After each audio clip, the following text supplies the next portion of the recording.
वृंदावै तुलसी दिव्यै प्रिया वै केशवस्य च विष्णुभक्तिप्रदे देवी सत्यवत्यै नमो नमः। श्री कृष्ण चैतन्य प्रभु नित्यानंद श्री अद्वैत गदाधर श्रीवासादि गौर भक्त वृंद। हरे कृष्ण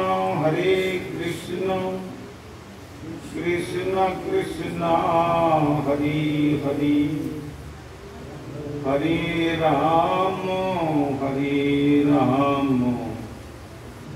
राम राम ओम सर्वे भवन्तु सुखिनः सर्वे सन्तु निरामयाः सर्वे भद्राणि पश्यन्तु मा कश्चित् दुःखभाग् भवेत्। हरि ओम शांति ओम शांति ओम शांति।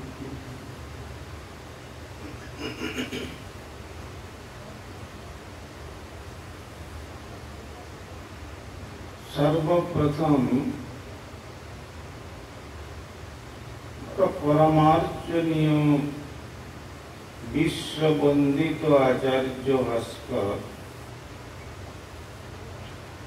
प्राच्य पाश्चात्य श्री चैतन्य महाप्रभु प्रेम धर्मेर बाणीर निर्भीक प्रचारक प्रवर कलि युग पावनावतारी भुवन मंगल परम करुण श्रीमान महाप्रभुर अभिन्न प्रकाश मूर्ति जिनि जगद्गुरु जुगाचार्य श्रील प्रभुपाद भक्ति सिद्धांत सरस्वती गोस्वामी ठाकुरेर अनुकंपित जनेर अन्यतम कृपा भाजन परमाराध्य श्री गुरुपाद पद्म ओम विष्णुपाद परिव्राजकाचार्य वर्य त्रिदंडी स्वामी श्री श्रीमद् भक्ति कुमुद संत गोस्वामी ठाकुरेर रातुरी चरणे संख्यातीत साष्टांग दंडवत प्रणति जानिए तार अहैतुकी कृपा आशीर्वाद प्रार्थना करें। तदनंतर सपार्षद श्रील प्रभुपाद भक्ति सिद्धांत सरस्वती गोस्वामी ठाकुरेर श्रीचरण कमले अनुरूप दंडवत प्रणति जानिए कृपा प्रार्थना अभिमुखे मंचे आसीन त्रिदंडीपादगण समुपस्थित भगवत कथा श्रवण पिपासु सुधी सज्जन वृंद ओ मातृमंडली सकल के प्रारंभे जनाई आमार हार्दिक सादर यथायोग्य वैष्णव अभिनंदन। श्री श्री गुरु गौरांगेर कृपा के अवलंबन करे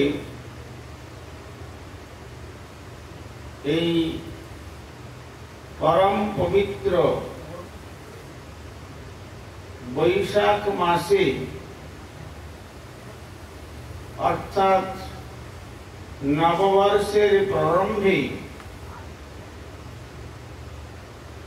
आबार ओई संगे अक्षय तृतीया तिथिर अति निकटतम समये आमादेर বিশেষ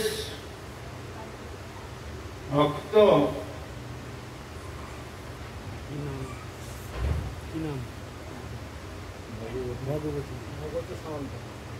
ভাগবত সামন্ত ও স্নেহাস্পদা ভগবতী সামন্তের আশ্রম প্রাঙ্গণে বসে আমরা কিছু ভাগবতী কথা শ্রবণ এবং কীর্তনেতে অংশগ্রহণ করবার সংকল্প নিয়ে এতাবৎকাল পর্যন্ত বিভিন্ন বক্তাগণের শ্রীমুখ থেকে সংকীর্তনমুখী হরিকথা শ্রবণের আমরা সৌভাগ্য প্রাপ্ত হয়েছিলাম।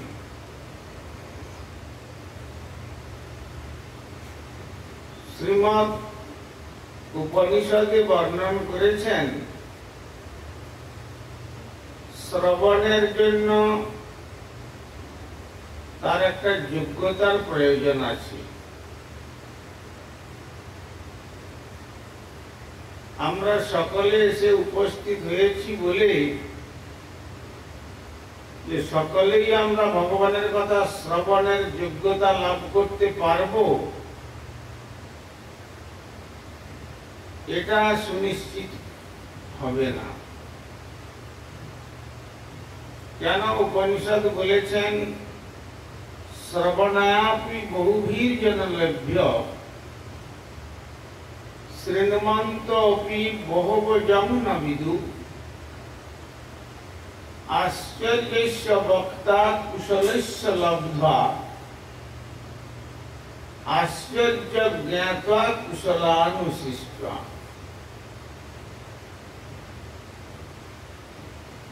যেমন শ্রীমদ্ ভাগবতের মাহাত্ম্য কীর্তন করতে গিয়ে পদ্মপুরাণে বেদব্যাস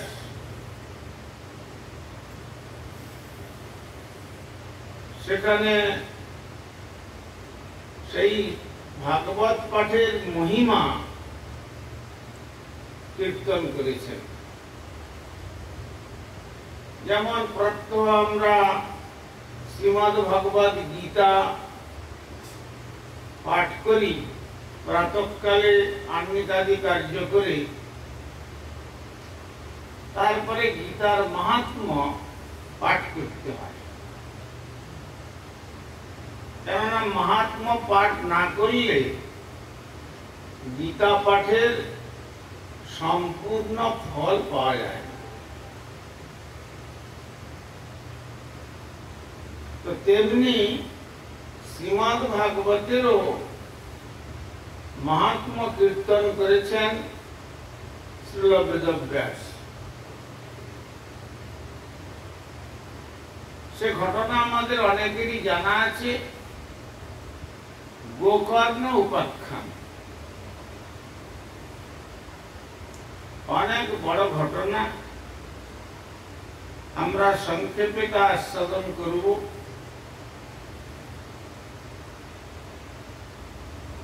তার কনিষ্ঠ ভ্রাতা ধর্মপত্নীর থেকে নিজেকে বিচ্ছিন্ন করে বাজারের বারনারীদের সান্নিধ্য লাভ করে ঘর থেকে সম্পূর্ণ বিতাড়িত হয়ে এইভাবে উচ্ছৃঙ্খল জীবনযাপন করেছিল। তার জীবিকা ছিল চুরি, ডাকাতি, রাহাজানি, লুট, ছিনতাই, এই সমস্ত করে তারা তার জীবনযাপন করত।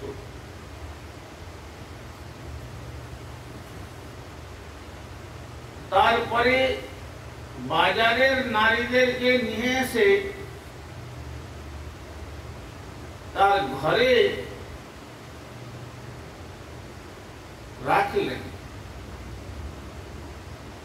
তো তাদেরকেও তো খাওয়ার এবং পরনের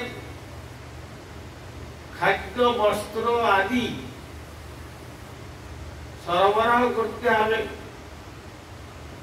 কিন্তু কিছুদিন এইরকম ভাবে জীবন অতিবাহিত করল, তারপরে দেখছে যে আর কোনো উপায় নেই, এদেরকে কি করে আমি আহার্য দেব। তখন সে মনে করলে যাক, মৃত্যু তো একদিন হবেই, আজ রাজকোষ ডাকাতি করতে যাব। যদি ফিরে আসতে পারি তাহলে এদেরকে স্বচ্ছন্দে প্রতিপালন করতে পারবো, আর আমার ভোগ চরিতার্থ হবে। আর যদি ফিরে আসতে না পারি তো এরা তার এদের রাস্তা দেখে নেবে। তো সেদিন ভাগ্যক্রমে রাজকোষ ডাকাতি করে আগে যে রাজার রাজ্য থাকত সেই রাজার মস্তক মুদ্রার মধ্যে অঙ্কন করা থাকত। তো সেই সময় ছিল সুবর্ণের মুদ্রা। এখন আর সুবর্ণের মুদ্রা আমরা দেখতে পাই না, তবে রজত মুদ্রা অর্থাৎ রৌপ্য মুদ্রা এখনো জগতে রয়েছে। তো সেই সুবর্ণের মুদ্রা রাজকোষে যা ছিল সব ডাকাতি করে নিয়ে সে শেষ রাত্রিতে ঘরে পৌঁছল। পৌঁছানোর পরে ওই যে 12 নারীদের নিয়ে এসে রেখেছে তাদেরকে বলল, দেখো সারা রাত আমাকে এই রাজবাড়ি ডাকাতি করতে গিয়ে অনেক পরিশ্রম করতে হয়েছে, তোমরা এগুলো অতি সযত্নে গচ্ছিত রাখো, আর আমি একটু বিশ্রাম করি। তখন সেই 12 নারীরা চিন্তা করলো যে আজ রাজবাড়ি ডাকাতি করে আসছে বলছে, দেখি তো সত্যি কি আছে। যখন দেখলো সব সুবর্ণের মুদ্রা আর সেই রাজার মুখের ছবি আর শাল এসব দেওয়া আছে, আর ও তো ঘুমিয়ে গেছে পরিশ্রান্ত অবস্থায়।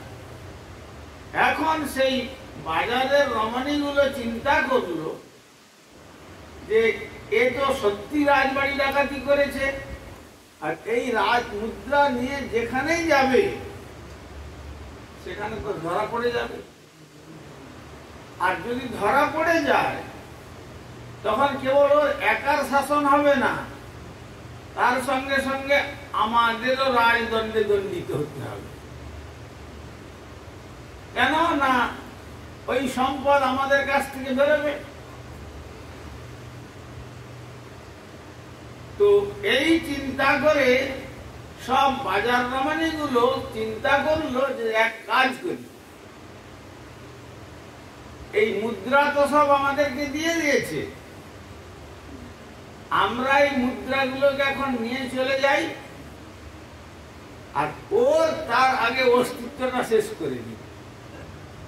যে খাটে শুয়েছিল ভালো করে বিছানার সঙ্গে দড়ি দিয়ে এবার পা থেকে মাথা পর্যন্ত বেঁধে আর কাঠের আগুন জ্বেলে পা থেকে মাথা পর্যন্ত প্রজ্বলিত করতে করতে ও ছটপট করতে করতে করতে করতে ওই রকম অবস্থায় তার মৃত্যুবরণ করল। তো যখন মৃত্যুবরণ করলো, সেই মৃত্যুবরণের পরে ঘটনা কি হলো,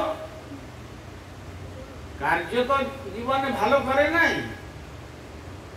ফলে একটা প্রেত জীবন হয়ে জন্মালো। হয়তো 10-20 জন 50 জন গ্রামের কোনো একসঙ্গে বসে আছে, উপর থেকে শূন্য মার্গের থেকে পায়খানা প্রস্রাব করছে তাদের উপরে। আর কারো ঘরে গিয়ে হয়তো দেখা যাচ্ছে অকস্মাৎ আগুন দিয়ে অগ্নিদগ্ধ করে দিচ্ছে ঘর। এইভাবে নানা রকম অত্যাচার শুরু করলো। গ্রামবাসীরা জ্যোতিষ্কের কাছে যে জানলেন যে আমাদের এই গ্রামে এই লোকটা মরার পর থেকে এই রকম আমাদের অতিষ্ঠ হচ্ছি, এর কারণ কি? জ্যোতিষরা তখন খড়ি পেতে দেখলেন যে ওই যে ধুন্দুলির পুত্র ধুন্দুকারী, ওকে যে এইভাবে অপঘাতে মৃত্যু হওয়ার জন্য কর্মের ফল মোটেই ভালো ছিল না, তাই ও প্রেতাত্মা হয়ে জন্মগ্রহণ করে তোমাদের অশান্তি করছে। তখন জানলেন যে তাহলে প্রতিকারের কি উপায় আছে। তখন বললেন প্রতিকারের উপায় একমাত্র ওর বংশের যদি কেউ থাকে, তাহলে সে যদি ওর নামে পিণ্ডদান করতে পারে, তাহলে ওই প্রেতাত্মাটা উদ্ধার হবে। তো বংশের তো একজনই মাত্র ছিলেন, তার নাম ছিল গোকর্ণ। তো গোকর্ণ জন্মগ্রহণ করার পরে যখন সংসারের পরিবেশ এইরকম দেখলেন, তখন তিনি সাধু প্রকৃতির মানুষ ছিলেন। সমস্ত শরীরটা ছিল মানুষের মতো, আর কানটা ছিল গরুর মতো। তার অনেক কারণ আছে, সেই জন্য তার নাম রাখলেন গোকর্ণ।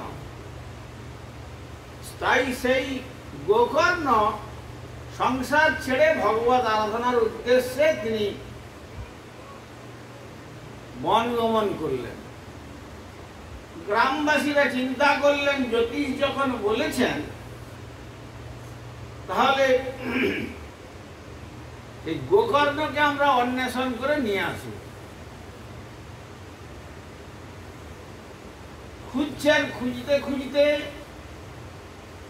বহু চেষ্টা করে গোকর্ণের সন্ধান পেলেন। গভীর অরণ্যে তিনি আসন করে শ্রী ভগবানের পাদ পদ্ম আরাধনায় নিজেকে নিয়োজিত করেছেন। তো গ্রামবাসী কয়েকজন যারা অন্বেষণ করছিলেন, তারা গিয়ে তাকে প্রণাম করে আনুপূর্বিক সমস্ত ঘটনা বর্ণনা দিলেন। আর বললেন যে জ্যোতিষ বলেছেন এই রকম পাপী আত্মার, প্রেতাত্মা উদ্ধার হবে একমাত্র তুমি যদি তার নামে পিণ্ড প্রদান করো। সত্যি কিনা তখন তিনি সাধন প্রভাবে এই যে সূর্যদেবকে দেখছেন, সূর্যদেবকে জিজ্ঞাসা করলেন।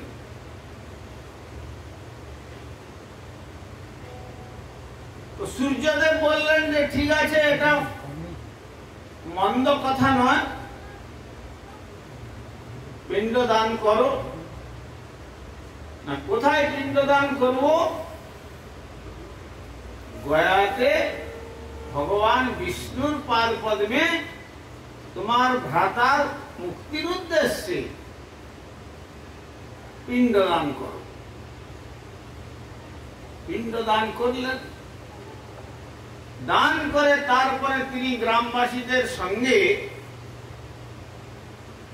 গ্রামে ফিরে এলেন, যেখানে তার বাড়িটা ছিল।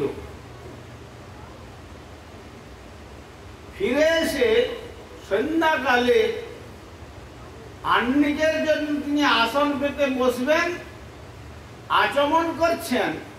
আর এমন সময় একটা বিরাট একটা বাঘ অমনি গর্জন করে মুখবাদান করে তাকে গ্রাস করবার জন্য ছুটে আসছে। তো গোকর্ণ ছিলেন সাধু, উনি বুঝতে পারলেন, বুঝে কি করলেন, কুমণ্ডলু থেকে জল নিয়ে মন্ত্র পুত করে আর ওর উপরে ছিটিয়ে দিলেন। যখন ছিটিয়ে দিলেন তখন সেই বাঘটা অদৃশ্য হয়ে গেল। কিন্তু অদৃশ্য অবস্থার পর গোকর্ণ জিজ্ঞাসা করছেন, তুমি কে, সত্য করে বলো। তখন অশরীরী প্রেতাত্মা তো শরীর লাভ করতে পারে না, বায়ুভূত নিরাশ্রয় অবস্থাতে তার জন্ম, অতি কষ্টের জন্ম হয়। ওই যারা গলায় দড়ি দেয় বা বিষ পান করে বা গাড়ির তলায় মাথা দেয় ইত্যাদি কারণে এদের পরের জীবনটা অত্যন্ত ভয়াবহ, কষ্টদায়ক।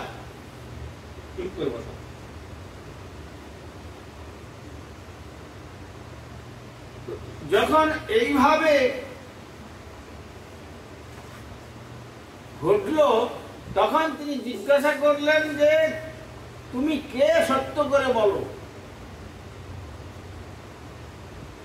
তখন অশরীরী আত্মা জবাব দিয়ে দিল যে আমি তোমারই কনিষ্ঠ ভ্রাতা, আমার এই কৃতকর্মের ফলেতে এইরকম দুর্দশা হয়েছে, তো তুমি আমাকে উদ্ধার করো, এছাড়া আমার আর কেউ উদ্ধার করতে পারবে না, আমি যন্ত্রণা সহ্য করতে পারছি না।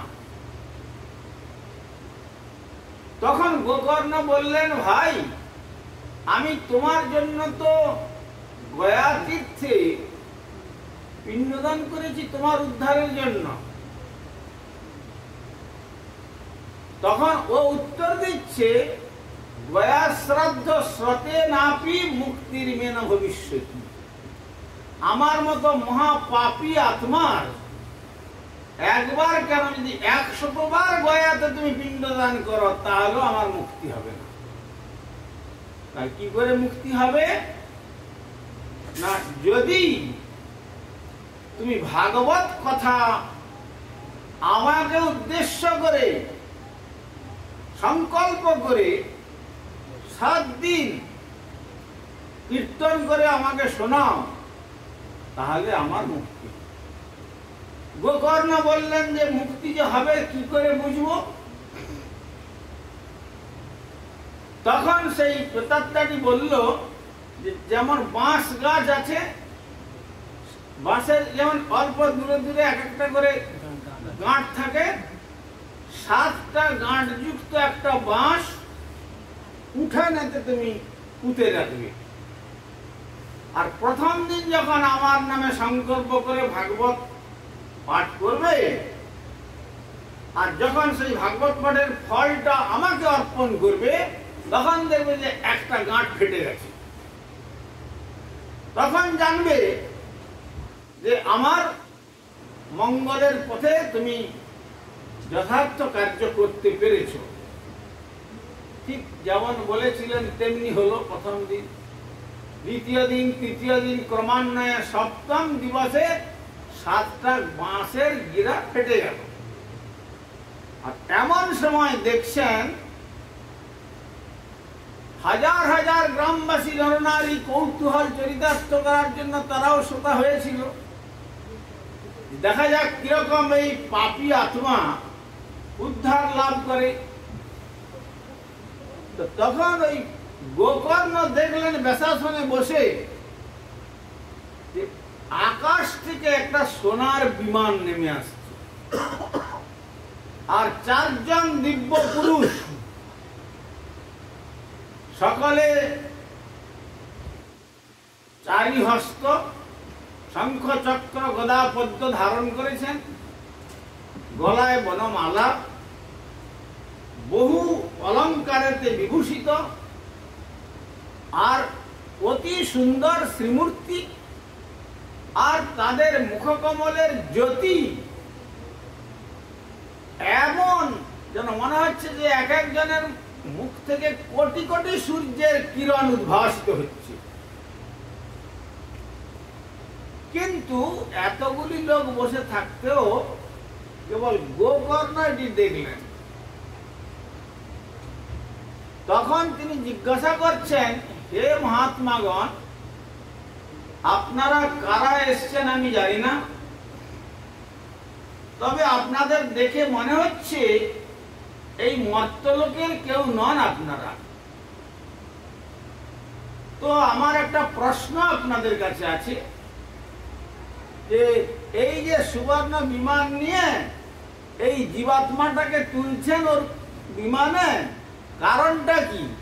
বলছে কারণ আপনি যে জন্য 7 দিন ভাগবত পাঠ করে পাঠের ফলটা যার নামে সংকল্প করেছিলেন, সেই সংকল্পের ফল লাভ করে সেই ধুন্দুলির পুত্র যে ধুন্দুকারী, তাকে এখন এই ভাগবত শ্রবণের ফল আমাদের প্রভু নির্দেশে আমরা এসেছি, একে এই সুবর্ণ বিমানে চড়িয়ে গোলক বৃন্দাবনে শ্রী রাধা গোবিন্দের পাদপদ্মে নিয়ে যাব। যখন এই কথা বললেন, তখন গোকর্ণ বললেন, দেখুন, যদি ভাগবত পাঠের ফল গোলক বৃন্দাবন যাত্রা হয়, তাহলে তো ও তো একা শ্রবণ করে নাই, এই যে গ্রামবাসী লক্ষ লক্ষ নরনারী শ্রবণ করেছিল, তাহলে এদেরকেও নিয়ে যান। তখন তারা উত্তর দিলেন যে দেখুন, আপনি যে দেখছেন লক্ষ লক্ষ নরনারী আপনার শ্রোতা, কিন্তু এরা কেউ আপনার কথা শরীর মন বাক্য দিয়ে শ্রবণ করে না, কিন্তু এর যন্ত্রণা সহ্য করতে না পেরে একবারে কায় মনোবাক্যে একটি ভাগবতের কথাও মিস করে নাই, সম্পূর্ণ ভাগবত কথা শ্রবণ করেছে। তাই এই একমাত্র এখন গোলক বৃন্দাবনে শ্রী রাধা গোবিন্দের পাদপদ্মে গিয়ে সেখানে নিত্য সেবার অধিকার লাভ করবে। আর এরা যে এখানে শ্রবণ করলো, বলে এরা মনটা রেখে এসেছিল কেউ তার স্বামীর কাছে, কেউ রেখে এসেছিল তার পুত্রের কাছে, কেউ রেখে এসেছিল কন্যার কাছে, কেউ রেখে এসেছিল আত্মীয় স্বজনের কাছে, কেউ বা তার শত্রুর কাছে রেখে এসেছিল, কেউ বা মনে করেছিল যে গৃহে এখানে চলে আসলাম, যদি ঘরটা ডাকাতি হয়ে যায় ঘরে রেখে এসেছিল, ইত্যাদি ইত্যাদি রূপে এদের মন ভাগবতের শ্রোতার আসনে বসলেও কিন্তু এরা প্রকৃত শ্রোতা ছিল না, এরা সব মনকে অন্যত্র রেখে এসেছিল, শরীরটাকে কেবলমাত্র এইখানে রেখেছিল। সুতরাং এরা ভাগবত কথা শ্রবণের ফল লাভ করতে পারবে না। তাই এদের যদি উদ্ধার করতে হয়, তাহলে উপায় আপনি তাদের আবার সেই রকম সেইভাবে তাদেরকে তৈরি করুন। এ যেমন কায় মনোবাক্যে শ্রবণ করেছিল, তেমনি আপনার গ্রামবাসী শ্রোতারা যেন মহৎচরণ আশ্রয় করে কর্ণে মন্ত্র দিলে গুরুদেব কি হয়, কর্ণ শুদ্ধি হয়, সেই শুদ্ধ কর্ণ দিয়েই ভগবানের কথা হৃদয়ে প্রবেশ করে। আর হৃদয় সিংহাসনে শ্রী ভগবান বিরাজিত হন। আর শ্রবণের অন্তিম সময়েতে শ্রী ভগবান আসন নিয়ে যাওয়ার সময় তাকেও উদ্ধার করে তার চরণ কমলে নিয়ে চলে। তো আপনি এদের দীক্ষা প্রদান করুন। দীক্ষা মানে দিব্য জ্ঞান, যাতে দিব্য জ্ঞান লাভ করতে পারে। কিন্তু তারপরে যদি আপনি আবার এদের ভাগবত কথা শ্রবণ করান, তাহলে এরা উদ্ধার লাভ করবে। আর বললেন যে আমি যে শ্রবণ করালাম আমার কি হবে? বলে তোমার ফল হবে, এরা যখন উদ্ধার হয়ে যাবে তারপরে তোমাকেও আমরা সুবর্ণ বিমানে নিয়ে শ্রী গৌর গোবিন্দের পাদ পদ্মে তুলে নিয়ে চলে যাব। কেন এই কথাটা বললাম যে ভাগবত কথা শ্রবণের কাছে বসলেও যে আমরা ভাগবত কথা শুনতে পারবো সেটা ভাবলে হবে না। শ্রবণেয়াপি বহুবীর জন লভ্য, বহুজনের মধ্যে হয়তো কদাচিৎ কেউ শ্রবণ করবার যোগ্যতা লাভ করবে। আর শৃণ্বন্ত অপি বহব জগ্ন বিদু, হাজার হাজার লক্ষ লক্ষ মানুষের মধ্যে শ্রবণ করে শ্রবণীয় বিষয়কে কেউ জানতে পারবে। কোথায় শ্রবণ করবে? মাঠে ঘাটে আজকাল তো সব জায়গাতেই হচ্ছে, কিন্তু আমাদের পদকর্তা জানিয়ে দিলেন, যাহ ভাগবত পড়ব শুদ্ধ বৈষ্ণবের স্থানে, আর একান্ত আশ্রয় কর চৈতন্য চরণে, আর শ্রীচৈতন্য ভক্তগণের নিত্যকর সঙ্গ, তবে তো জানিবে ভাই শাস্ত্র সিদ্ধান্ত সমুদ্র তরঙ্গ। অতএব সেই রকম ভাবে এদেরকে যদি তৈরি করে আপনি ভাগবত কথা শ্রবণ করাতে পারেন, তাহলে এই ভাগবত কথার ফল শ্রী ভগবানের পাদ পদ্মে পৌঁছে। তাই আজ বিশেষ করে এই মহাবৈশাখ মাসে শুনলাম এদের অনেক অসুবিধা থাকা সত্ত্বেও তার মধ্যেও এই অনুষ্ঠানটিকে তারা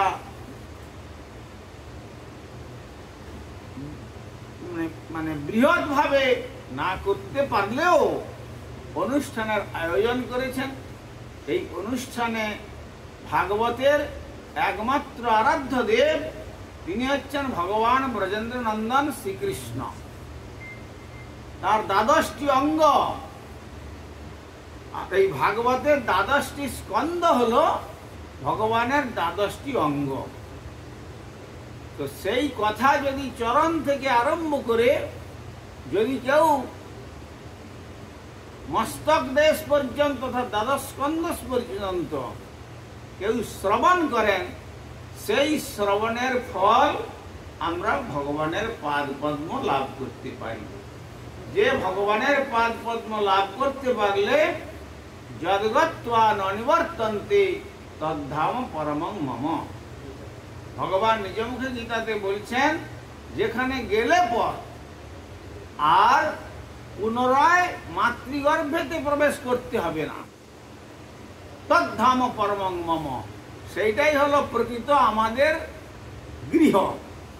আর এই যে এত কংক্রিট করে ফাউন্ডেশন দিয়ে এই যে প্যালেস আমরা রচনা করেছি, এগুলো কি তাহলে? বলে এগুলো হচ্ছে ভাড়া বাড়ি, রেন্টেড, মানে কোন রকম ভাড়ায় কিছুদিনের জন্য কন্ট্রাক্ট করে কর্মফল নিয়ে আমরা এখানে এসেছি। আর যখনই কর্মফলেতে আয়ুটা শেষ হয়ে যাবে তখন কাল ছিনিয়ে নিয়ে চলে যাবে। তখন এই যে তৈরি হয়েছে শুধু এখানে নয়, একটা বালুকণাও আমরা সঙ্গে নিয়ে যেতে পারবো না। ওই যে আমাদের কীর্তন করে শোনালো না, क्या लेकर तू आया जगत में, क्या लेकर तू जाएगा, मुट्ठी बांधे आया जगत में, हाथ पसार किए जाएगा। ছেলে যখন জন্মায় তখন হাতটা মুষ্টিবদ্ধ থাকে, হাতে কি নিয়ে আসে? তার কর্মের ফলটাকে নিয়ে আসে। তারপরে কর্মফল ভোগ করতে করতে যখন ফল শেষ হয়ে যায়, মুক্ত হস্তে যে শরীরটাকে নিয়ে এসেছিল সেটাও নিয়ে যেতে পারবে না, এই শরীরটাকেও এইখানে ফেলে দিয়ে চলে যেতে হবে। তাই যারা বুদ্ধিমান ব্যক্তি তারা সময় থাকতে থাকতে এই মর্ত্য জগতে এসে আমরা যতই চেষ্টা করি না কেন যে আমরা বেঁচে থাকবো, কিন্তু এখানে বাঁচা যাবে না। এখানে যারা এসেছে তারা সব মরতেই এসেছে। কিন্তু আপনাদের বিশ্বকবি রবীন্দ্রনাথ বলেছিলেন, মরিতে চাই না আমি এ সুন্দর ভুবনে, কিন্তু সেই রবীন্দ্রনাথ ঠাকুরকে জিজ্ঞাসা করুন, ওহে বিশ্বকবি, তুমি যে বলেছিলে মরতে চাও না, তোমার কথা তুমি নিজেকে রাখতে পেরেছ কি? তোমাকেও তো মৃত্যুর কবলে ঢলে পড়তে হয়েছে। কেন? এখানে হাজার চেষ্টা করলেও থাকা যাবে না। আজিবা শতেক বর্ষে অবশ্য মরণ, নিশ্চিন্ত না থেকো ভাই, যত শীঘ্র পারো ভজ শ্রী গোবিন্দ চরণ জীবনের ঠিক না। অতএব শ্রী গোবিন্দের পাদ পদ্ম যত শীঘ্র সম্ভব আমাদের দেহের সুস্থ অবস্থা থাকতে থাকতে তার পাদ পদ্ম ভজন করে যেতে পারলেই সেই চরণ লাভ হবে। তাই সেই শ্রীচরণ লাভ করতে গেলে বলছেন যে এত তীর্থাদি করে আসলাম। নরোত্তম ঠাকুর বলছেন যে তীর্থযাত্রা পরিশ্রম কেবলই মনের ভ্রম, সর্বশ্রেষ্ঠ গোবিন্দ চরণ আশ্রয় লইয়া ভজে, তারে কৃষ্ণ নাহি তজে, আর সব মরে কারণ। ঠাকুর মশাই বলেছেন। এই জন্য হরি ভজন করতে গেলে একা একা ভজন করতে আমরা পারবো না। সেখানে ভগবানের সঙ্গে সম্বন্ধ যুক্ত হতে হবে। সম্বন্ধ যুক্ত হয়ে তারপরে শ্রী ভগবানের সেবা আমার করবার অধিকার আসবে। অধিকার তো আমাদের সকলেরই আছে, শৃণ্বন্ত বিশ্বমৃতস্য পুত্রা, কিন্তু অধিকারী হতে হবে তো, তবে তো আমরা ভগবানকে ভজন করতে পারবো। তো সেই অধিকারী হওয়ার জন্য কি যোগ্যতার প্রয়োজন? যোগ্যতার প্রয়োজন তার সঙ্গে আমার সম্পর্ক স্থাপন করা, তারপরে সেবা চলবে। আর যদি সম্পর্ক না করে আগেই সেবা শুরু করে দেয়, কি হবে? শিববিগ্রহকে দর্শন করে, জগন্নাথকে পুরীতে গিয়ে দর্শন করে মনে হবে যে দারুময় মূর্তি। লোকে বলে না, জগন্নাথ পুরীতে গিয়েছিলাম, সোনার গৌরাঙ্গ দেখে আসলাম। আচ্ছা বলুন তো, এটা কিরকম কথা? সোনার গৌরাঙ্গ হয়? যে নেত্রেতে গৌরাঙ্গ দর্শন হবে সে নেত্রে আর স্বর্ণ দর্শন থাকবে না। আর যদি স্বর্ণ দর্শন থাকে সে নেত্রে আর গৌরাঙ্গ দর্শন থাকবে না। এই জন্য কথায় বলে না যে সোনার পাথর বাটি। আর এটা কি সোনার পাথর বাটি হয় নাকি? হয়তো পাথর তো পাথরেরই বাটি, সোনার তো সোনারই বাটি। কাঁঠালের আমসত্ব খেয়ে আসলাম। আরে কাঁঠালের কি আমসত্ব হবে? ওটা আম থেকে আম সত্য হবে, কাঁঠাল থেকে কাঁঠালের সত্য হবে। সেই রকম সোনার গৌরাঙ্গ দেখে আসলাম। বলে যে তোমার যদি সোনা দর্শনের এত আকাঙ্ক্ষা আছে, কলকাতায় গিয়ে পিসি চন্দ্রের ওখানে দোকানে যাও, সেনকো জুয়েলারিতে যাও, ওখানে প্রচুর সোনা দেখতে পাবে। কিন্তু ওই দর্শনের দ্বারা ভগবানের দর্শন হবে না। সেই ভগবানের দর্শন করতে গেলে কি হবে না, সম্বন্ধ প্রদাতা, আগে সম্পর্ক, তারপরে সেবা। জগতেও তো আমরা দেখতে পাই, জগতে দেখতে পাই না? আজকাল যেমন কতকগুলি উচ্ছৃঙ্খল ছেলে মেয়ে বাবা মার আদেশকে বা নির্দেশকে না মেনে তারা নিজেরা সম্পর্ক করে নেয়। সম্পর্ক করার ফলটা কি? ওই যে টিভিতে দেখছেন, রেডিওতে শুনছেন, খবর কাগজে ফটো বেরোচ্ছে, কে দুজনেই একসঙ্গে গলায় দড়ি দিয়ে ঝুলছে, কে বা তার বিষ খেয়ে জীবনকে নষ্ট করছে। এই হচ্ছে সম্বন্ধবিহীন হয়ে সেবার ফল। আর যখন ওই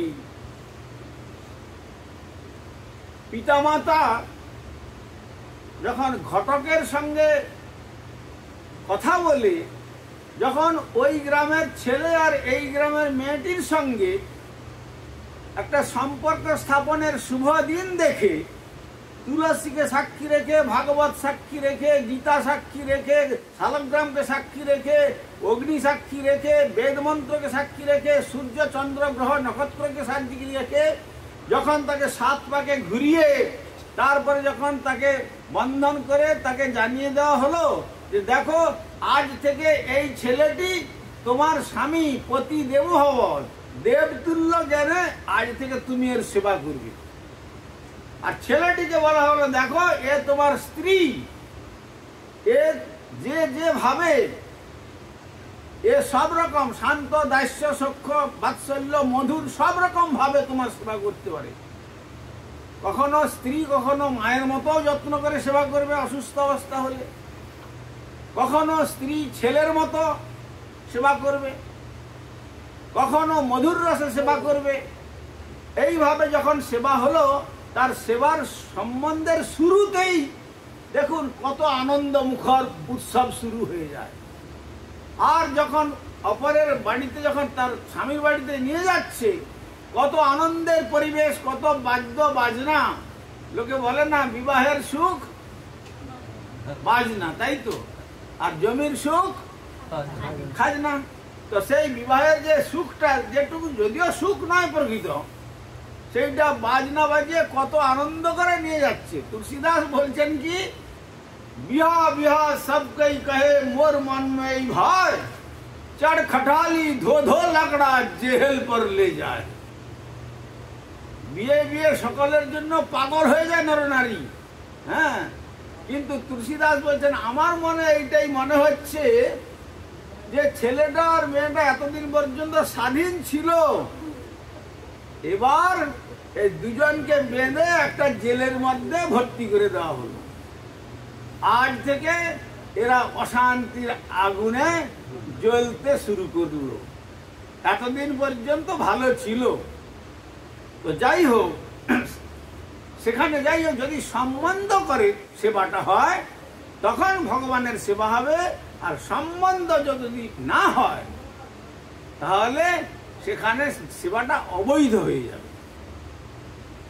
সেই জন্য অবৈধ সেবাটা না করে আমাদের বৈধ সেবার সম্বন্ধ প্রদাতা কে আছেন?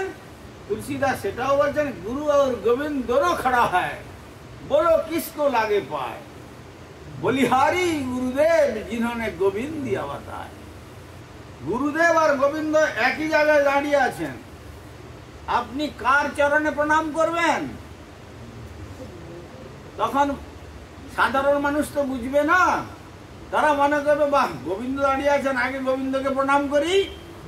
যদি গোবিন্দকে প্রণাম করতে যান গোবিন্দ ওখান থেকে অদৃশ্য হয়ে যাবে, ভ্যানিশ হয়ে যাবেন, উবে যাবেন ওখান থেকে।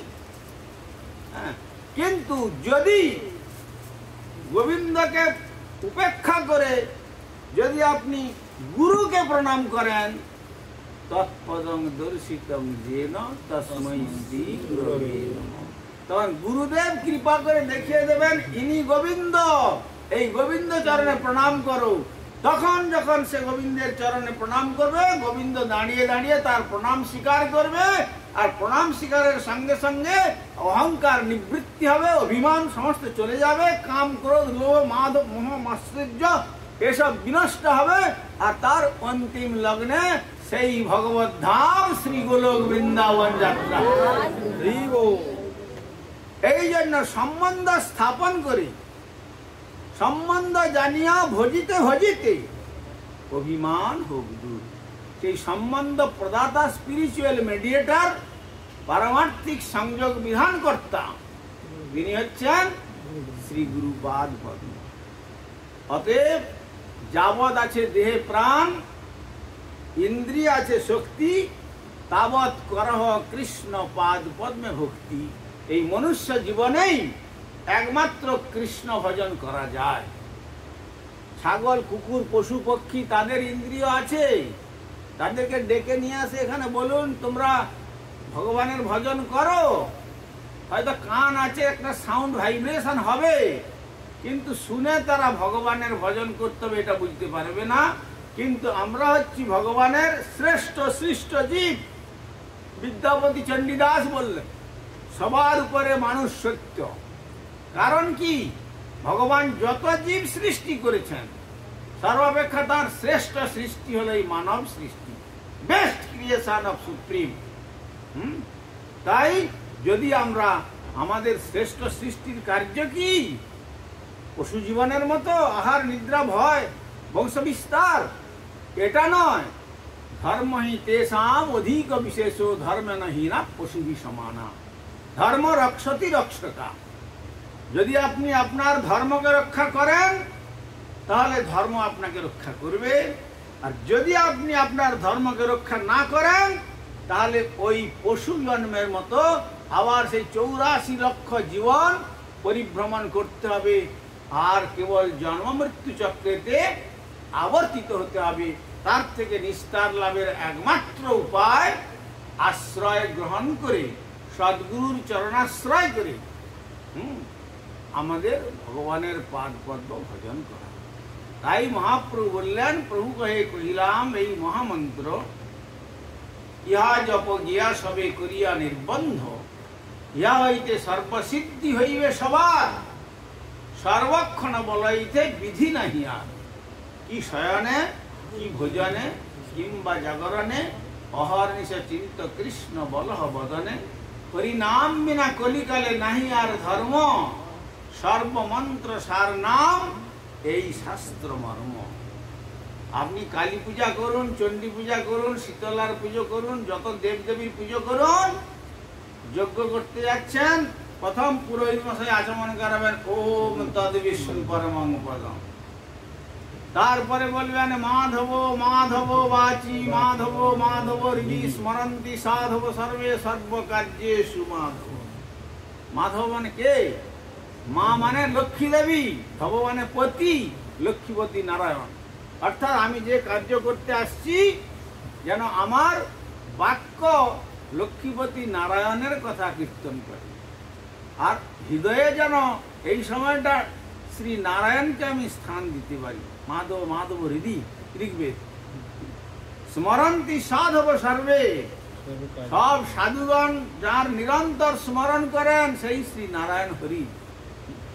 সর্বকার্যেষু মাধব, সমস্ত কার্যেতে মাধব ছাড়া কোনো গত্যন্তর নেই। আর যজ্ঞ করবেন ওই অবস্থা, দান করবেন, দানে দুর্গতি খণ্ডনম। এই যে অক্ষয় তৃতীয়ার পবিত্র লগ্নে দানের কথা আছে, অক্ষয় কীর্তি লাভ করার জন্য।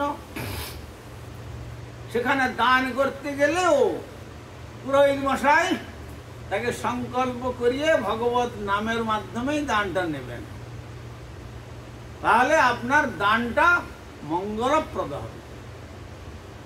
তপস্যায় বসবেন, ত্রিসন্ধ্যা গায়ত্রী জপ করবেন, সেখানেও ওম তদ্বিষ্ণু পরমং পদম। শ্রাদ্ধ কার্য করবেন পূর্বপুরুষের, সেখানেও তার কথা। আর শ্মশান যাত্রা করছেন, শ্মশান যাত্রীরা আর মুখে কি বলছেন? যে যার ভজন করুক, শেষে বলবে বল হরি। তখন সে কি বলবে? যা জন্মগ্রহণ করে 80 বৎসর পর্যন্ত হরি ভজন করলাম না, আর এখন আমি মরে গিয়েছি আমাকে বলছে বল হরি। সে আপনি মাথা নেড়ে বলে আমি যা জীবনে বলি নাই এখনো বলবো না। সুতরাং যা জীবন থাকতে থাকতে বললাম না, আর এখন মরবার পরে বল হরি বললে হবে? বলবো না, মাথা নড়ে যাচ্ছে। শ্রাদ্ধঞ্চ পিতৃতর্পণম, পিতৃতর্পণ করতে যাবেন, সেখানেও ওম তদ্বিষ্ণু পরমং পদম। যজ্ঞং দানং তপকর্ম শ্রাদ্ধঞ্চ পিতৃতর্পণম সকলং নিষ্ফলং রাজন হরি সংকীর্তনং বিনা। আর যে যার পূজা করুন না কেন, পূজার শেষে ব্রাহ্মণ মশাইকে বলতে বাধ্য হতে হবে, যদা সঙ্গং কৃতং কর্ম জানত ব্যাপ্যজানতা পূর্ণং ভবতু তৎসর্বং শ্রীহরের নামানুকীর্তনাৎ। ওম শ্রীহরি ওম শ্রীহরি ওম শ্রীহরি। আমার জ্ঞাতে অজ্ঞাতে বেদ মন্ত্র উচ্চারণ করতে গিয়ে ত্রুটি বিচ্যুতি হতে পারে, সেই সমস্ত ত্রুটি বিচ্যুতি ভগবান শ্রী গোবিন্দের নামেতে পূর্ণতা লাভ করুন। অতএব হরিরেব সদারাধ্য। আমরা হরির আরাধনা করছি বলে নয়, শাস্ত্রে জানিয়ে দিয়েছেন হরিরেব সদারাধ্য সর্বদেবেশ্বরেশ্বর। আর অন্যান্য দেবদেবীগণ সব তার অধীনস্থ কর্মচারী, আদেশ নির্বাহক কর্মী। সেই জন্যই তো ভগবান গীতাতে বললেন সর্বধর্মান পরিত্যজ্য মামেকং শরণং ব্রজ অহং ত্বং সর্বপাপেভ্যো মোক্ষয়িষ্যামি মা শুচ। This is the essence of Bhagavad Gita. Bhagavad গীতার এটাই শেষ চরম আলটিমেটাম দিয়ে দিলেন, অর্জুন সব ধর্ম পরিত্যাগ করো। কেন? জগতের যত কথা ধর্ম নামে চলে, ভাগবত কহে তা পরিপূর্ণ চলে। Minus god, result minus zero. Whatever you may be number one hero, but minus God, your result will be minus zero. তাই যে কদিন দেহে প্রাণ আছে, আমরা যদি ভগবান শ্রীহরির পাদ পদ্ম আরাধনা করে বাকি জীবনটুকু অতিবাহিত করতে পারি, তাহলে আমাদের এই মনুষ্য জীবনের সার্থকতা। কলিকালে মহাপ্রভু অতি সহজ উপায় বলে গেছেন, সেটি হলো মহৎ চরণ আশ্রয় করে হরে কৃষ্ণ হরে কৃষ্ণ কৃষ্ণ কৃষ্ণ হরে হরে হরে রাম হরে রাম রাম রাম হরে হরে। বলুন সকলে জয় জয় শ্রী শ্রী নিতাই গৌর প্রেমানন্দে। প্রাকৃত কার্যের জন্য বিড়ম্বনা ঘটে, অনেক অনুষ্ঠানকে সংক্ষিপ্ত করতে হয়েছে। তো যে কার্যের জন্য তাদের অনুষ্ঠানটা সংক্ষিপ্ত করতে হয়েছে, শ্রী ভগবান শ্রীমদ্ ভাগবত গীতা শ্রীমদ্ ভাগবত তাদের সেই মনের আকাঙ্ক্ষা পূর্ণ পবিত্র করে ভগবত ধামের দিকে তাদেরকে প্রেরণ করুন। এই আশা আকাঙ্ক্ষা রেখে আমার বক্তব্য এখানে উপসংহার করুন। কৃপা সিন্ধু ভৈবচ পতিতানাং পাবনেভ্যো বৈষ্ণবেভ্যো নমঃ।